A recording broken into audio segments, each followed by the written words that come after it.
braces for a surge of asylum seekers. He issued an executive order suspending several rules which require the city to provide shelters to families with children. The mayor's office just issued the following statement on the pausing of the order.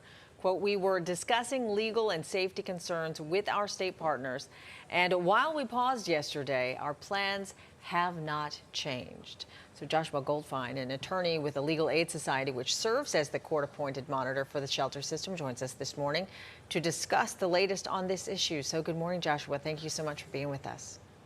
Thanks for having me. All right, so you got a call, right, from the mayor's office yesterday concerning this executive order. So can you tell us how that conversation went?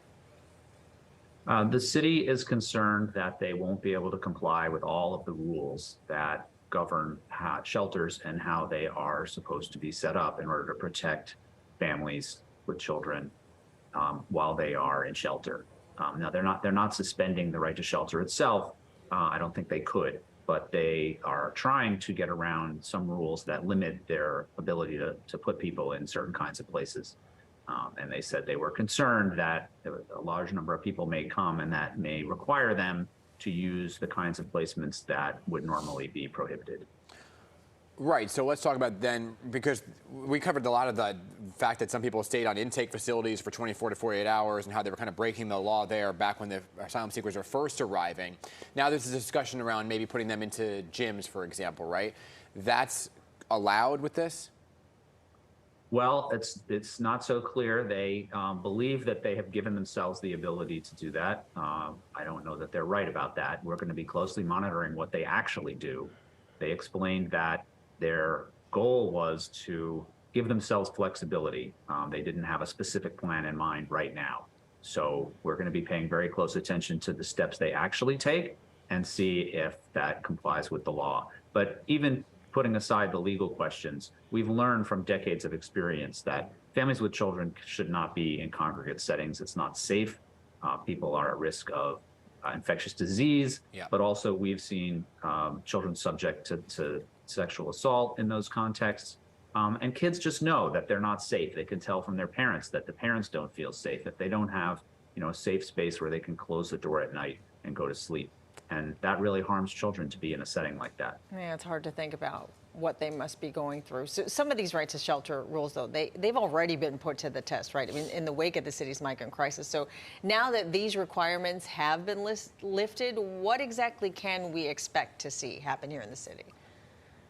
Yeah, I mean, again, this is the city says that they're trying to lift them. We'll see if they actually have the authority to do that. But the kinds of things they're talking about would be, putting people in places that they haven't used before. We've seen them using tents and gyms, but I've heard suggestions that they might use, storage containers, for instance, or sheds, or place people in cubicles rather than giving them a full room.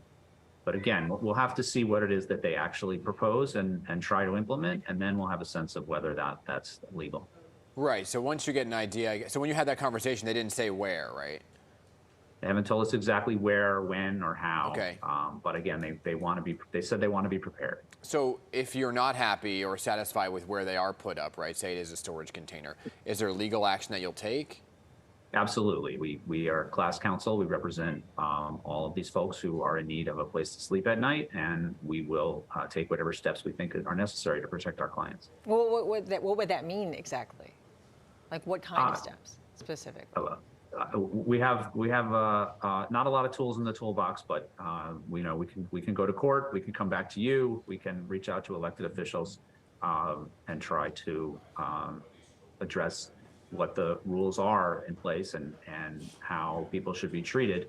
Obviously, we recognize that the city is dealing with a very complicated problem here, and they have a lot of people coming. And this is a federal problem. It's a national problem. There are people going to every community in the country, and the federal government really needs to step up and solve it. And the state also has a role to play here in helping to decompress New York as the focus, right? Other parts of the state should also be bearing part of this burden. Right. But when all is said and done, the primary concern is that children are safe that people are in a setting that is not going to make them worse off and make all the rest of us worse off. Right, and this executive order only lasts for about 5 days, right? So there's this possibility that they could extend it.